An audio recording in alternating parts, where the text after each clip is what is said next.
When most people hear the name Bob Lazar, the first thing they usually think of is UFOs, aliens, or Area 51. And that's because back in the 1990s, Mr. Lazar went public claiming to have worked at the top secret government facility at Groom Lake, Nevada, reverse engineering what he claims were flying saucers, or disc-shaped craft that allegedly defy gravity itself. Since then, Bob Lazar has reluctantly given numerous interviews on the subject of advanced propulsion technology, and while he seems to prefer maintaining his privacy, his testimony has played a large part in the United States government finally admitting that Area 51 indeed does exist, and not just as a Hollywood movie. After decades of secrecy and conspiracy theories, the US government has finally confirmed the existence of Area 51. The site of much speculation was officially acknowledged in declassified documents and contained the first official references to Area 51. Located 130 kilometers northwest of Las Vegas, the site was developed by the CIA in the 1950s. But the secrecy surrounding the area, also known as Groom Lake, caused a mass of conspiracies over the years, with many centered on the US government, UFOs, and aliens. That said, Bob Lazar has been involved in many interesting scientific projects, and this is regardless of how you feel about his claims regarding UFOs, or the US government's supposed black ops projects in underground facilities. While the most reported on was his rocket-powered car, that is, a vehicle with an actual rocket attached to it, what I found most interesting was his water-powered car, or vehicle that runs on hydrogen, which powers his Corvette that he modified himself with a range of 400 miles on one tank.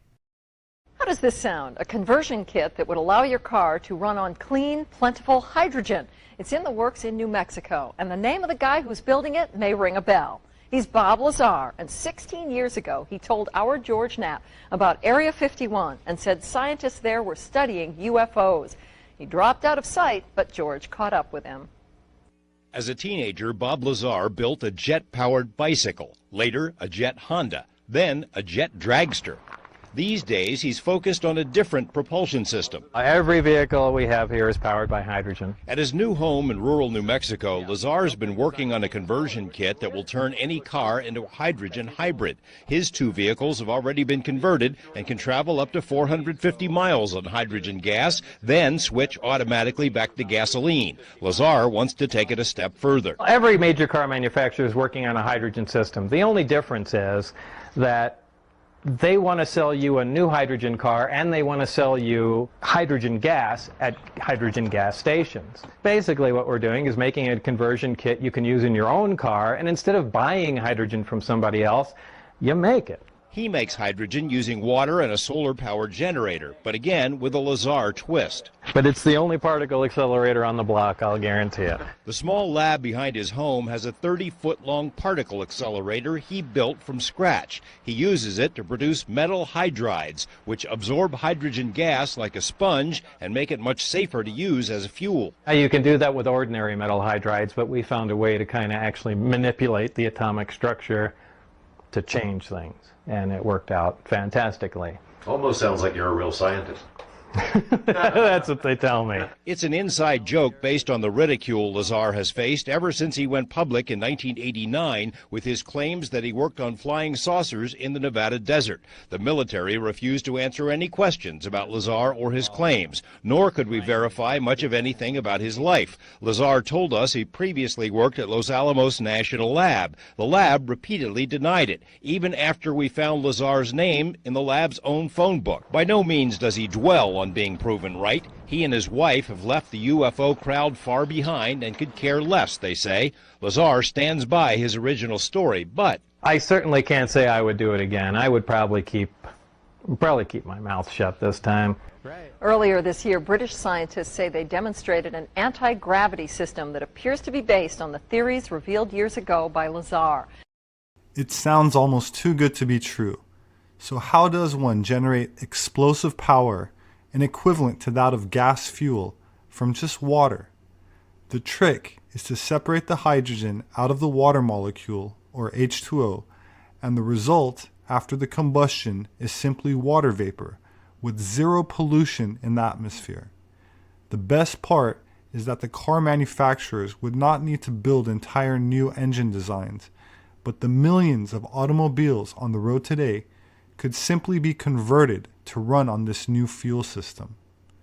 To help illustrate how this works, here's a brief demonstration by Bob Lazar on using the process called water electrolysis, in which both the hydrogen and oxygen molecules separate into individual gases. This is a Hoffman apparatus. And it's used to, Produce hydrogen and oxygen from water. for fun, just because it's cool. Well, if you just have a use for hydrogen and oxygen or for demonstration purposes, it works just perfect. All you got to do is fill it with water. That's just regular water, right? Well, actually, water with a little citric acid, potassium hydroxide, anything like that. The more conductive you make the water, the faster hydrogen will come out. And each one of these sides is supposed to be hydrogen and oxygen? Right. One will be hydrogen will bubble up out of one, and oxygen will bubble up out of the other. Remember, water is H2O. Right. So when we break the bond of water apart, we'll get twice as much hydrogen gas as we do oxygen. Oh, so what happens to the water? It just goes away. Right. It gets converted into... So each one of these tubes, the water just goes down, but what's left is the gas? Right. And there'll be more on this side? Yes. And that's the hydrogen side. Exactly. And that's the negative. Oh, so it matters which way you hook these up. So you got to hook up positive to what is... The positive's going to make... The positive will make the oxygen, and the negative will make Oh, no way. the hydrogen. Okay. So we've just connected it there, Right. and just by turning it on, you can see bubbles start pouring up out of there. It's 7-Up. Kinda. So those bubbles are, well, they're not the same. So these are hydrogen bubbles and those are oxygen, bubbles. Right. And this is whiter. There's more of them. Right. You can see it's really... Why is there more? Oh, H2. Right. Yeah. There's twice as much. Hey, that actually makes sense. So I'll close it off so it saves, Right. seals the gas in, and Right. then you'll see it'll start filling up. Oh, we don't have to go away overnight if this will do it while we're watching? Yeah, it'll be relatively quick. And what we'll do is take a little sample of the hydrogen gas and light it. Right. And you can see that. What are these? You just have electrical current going to a piece of foil? Well, it's a piece of platinum foil, and the reason you need platinum in there is because it's very corrosive to a metal for electrolysis to occur. I mean, it's really ripping the atoms of the metal apart, but platinum is highly resistant to corrosion. Now, this is a slow method. Right. And, you know, it consumes a fair amount of electricity. Now, if the electricity is being produced from solar panels or a wind generator, it doesn't cost you anything, so who cares? But still, you don't want to wait, hours and hours and hours and hours to refill a vehicle. You want something that can produce hydrogen at a fairly quick rate. So let's go ahead and extract some of this. Okay.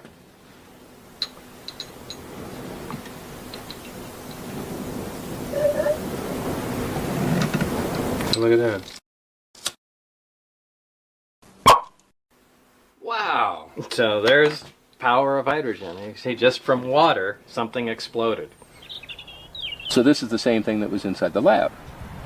Yeah, that was a small tabletop model. This is a large industrial version, essentially, which connects right to the water main Right. and produces a much higher volume. The of water hydrogen. main, your The water garden line. hose. Right, yeah, garden hose. You can plumb it in like you connect your, dishwasher, or just connect it to a garden hose. Right. And it's powered by either solar array, solar panels, which convert sun into electricity, or a wind turbine, takes the wind, converts it to electricity, or any other way. But the idea is just to use complete green energy. Ideally, I like to run this one on solar. New Mexico gets a lot of sunlight, so that's really all there is to it. You connect it to a water line, plug it into your solar panel, and open the water line. Unit starts producing hydrogen, and When it has a sufficient quantity in there, you let the hydrogen out, and you just leave it plugged into your car overnight.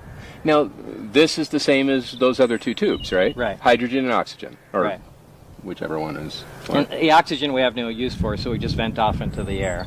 And the hydrogen... It's very nice of you. I'm sure the Earth would be proud. Well, it could use all the oxygen it can get.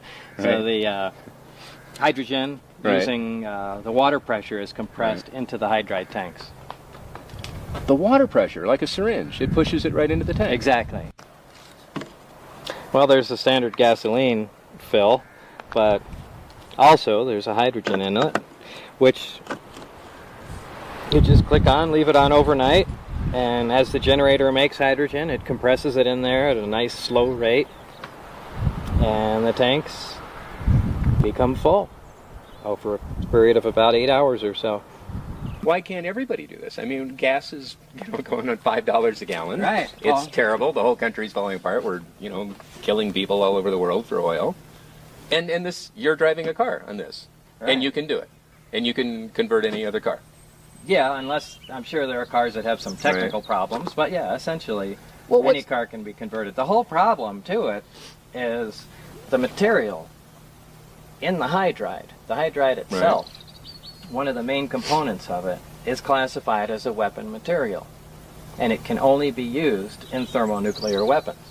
And because, even though it's not a dangerous Right. material, explosive, or anything by itself, Right. just because it's used within those nuclear weapons Right. that are obviously secret, and the components thereof, but because it's used in those, it can't be used for any other civilian purposes. So, you can't even purchase the material, No. which is why we had to make it. You made it. Yeah, we made it. If we had just a fraction of what the oil companies are wallowing we in had right now. the budget of one day in Iraq, this entire system would be available to everybody. Bob Lazar is not the only independent inventor who has created a working prototype of a car that essentially runs on water, but he is one of the few that are still alive, probably because of his high public profile. My name is Robert Sepper. I'm an anthropologist. Please consider reading my published work on Amazon. Thank you for those who support me on Patreon. There should be a link below. Kindly share these videos. Please hit the like button.